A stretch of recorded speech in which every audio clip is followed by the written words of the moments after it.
Hello friends, Tom Downey here for NFL Daily. NFL Combine's over. It's time to talk about some of the losers. Unfortunately, that's the nature of life. Not everyone gets a gold medal. Now, just because a player is a loser does not mean I despise them, does not mean I think they're the worst player ever.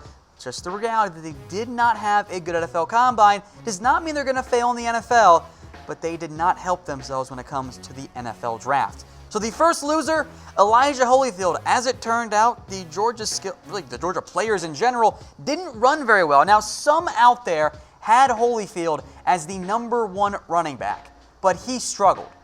Posted an absolutely terrible 4.78 40-yard dash. Now, there are still reasons to like Holyfield, but this hurts him.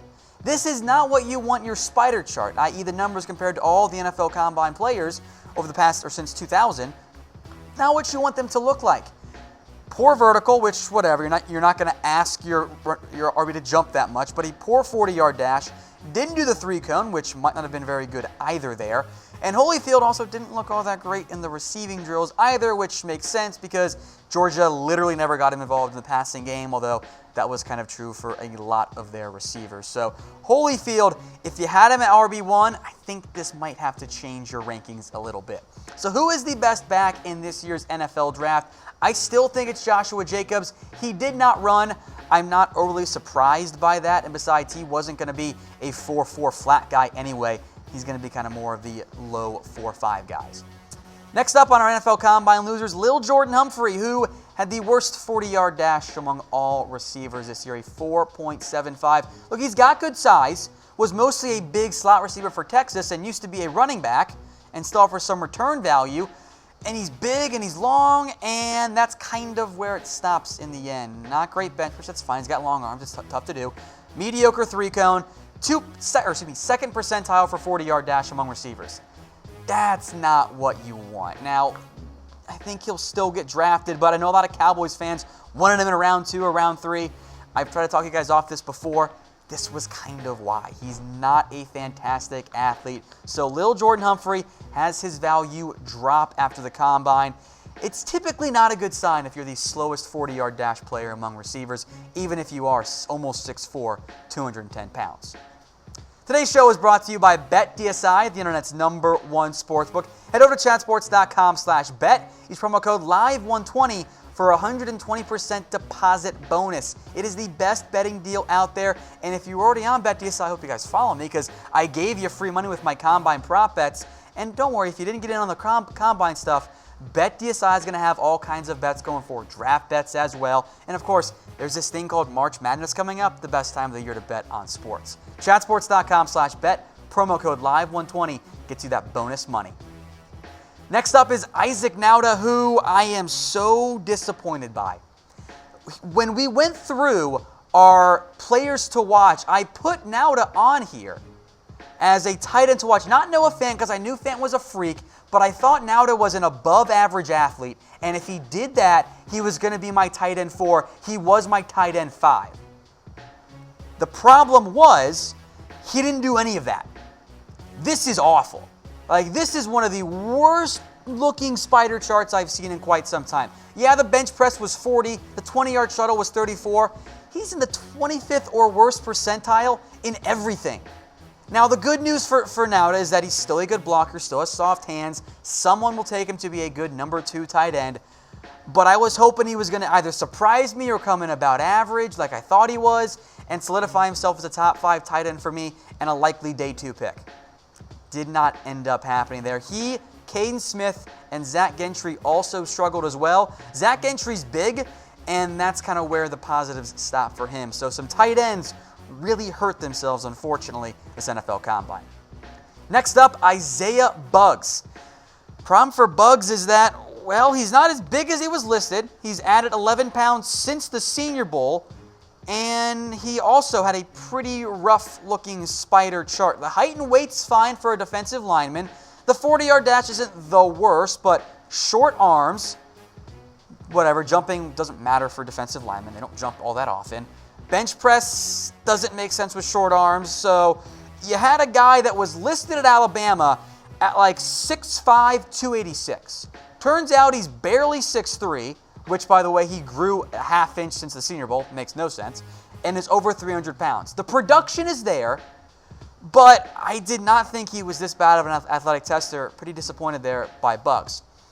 Maybe the biggest disappointment for me personally was Dre'Mont Jones, because I really liked what I saw on film. Jones against TCU, I thought was fantastic. And he's not great against the run because we knew he was slight and he was not a big defensive lineman. But he did not athletically test the way I thought he was going to. Now, the jumps are very good, above average for a defensive tackle, but third percentile on the weight. If you're that light as a DT, you got to be way up there in the 3-cone and the 40-yard dash. Jones did not test like that. Now, my hope is that he's just one of those guys that measures better than he plays, or plays better than he measures, which I'm still convinced that some players are actually faster when you put the pads on them. Maybe that's who Dre'Mont Jones is, because his burst off the line was fantastic. Maybe he just had a bad day. Don't know what it was. Most of the OSU players were fantastic at the combine, ran super fast and wowed. That was not the case for Dre'Mont Jones. So I liked him as a possible draft target for the Cowboys and at number 58 overall.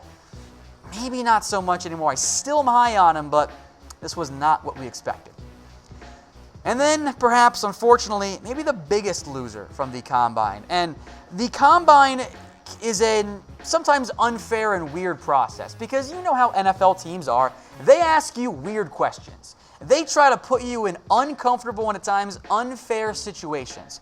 Unfortunately for Jachai Polite, who was a first-round pick entering the Combine, nothing went right. Ran a 4.84 40-yard dash. That is bad for a sub-260-pound linebacker, who, by the way, his biggest selling point was his athleticism because he's undersized. Looked sloppy in the drill, or leading up to the drills, and then had claimed he had a hamstring injury, and that's why he didn't run well and pulled himself out of the Combine after that. And then, by the way, sounds like interviews did not go well for Jachai Polite. This, of course, coming from Polite himself, who said that, A, he doesn't watch film of himself, which is mind-boggling to me, and that he didn't like teams that criticized him and didn't talk about the good that he's done. Which leads me to believe that Jachai Polite doesn't have good people around him, because I don't think he was prepared for this. How were you not prepared for the weird questions and getting grilled? That's what NFL teams do at the Combine. They want to see how you react. And he said his favorite interview was the Rams because they didn't criticize him. Kind of missing the point there. So for Jachai Polite, who I think was in consideration for being a top 15 guy, there had been some concerns he might not have been the most coachable player out there. This has not helped. This is a big drop-off for Jachai Polite. Montez Sweat, Cleveland Ferrell, Brian Burns, any of those guys that weren't already ahead of Polite on most boards, I think are now. Now maybe he saves his stock with a good showing at his pro day, but Jachai Polite has really taken a step back here. I am very disappointed. I like the tape, but this has not been a good weekend, unfortunately, for Polite. Then next up, let's go defensive back here. Mike Bell. This is just bad. You can't run a 4.8 as a safety, as a defensive back. There are not many of those guys, even just at safety, that run a 4.8 4.8 or worse 40-yard dash and get drafted. The list is, here's one. Do you guys remember Zeke Mata, the Notre Dame safety? No one does. Because no one that's running 4.8 at safety actually gets drafted. It does not happen. The best you'll see is Tony Jefferson at 4.75, who, by the way, has been the outlier for the 40-yard dash in terms of safeties.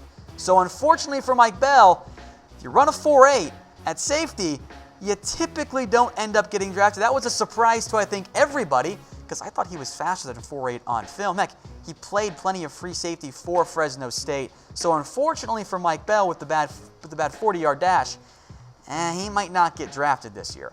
But overall, what player hurt his stock the most at the NFL Combine? Let me know in the comment section. And again, I am sorry that I offended your favorite team's player. This is the reality of life. They're going to get paid millions of dollars. Sometimes they just aren't as good as everybody else out there.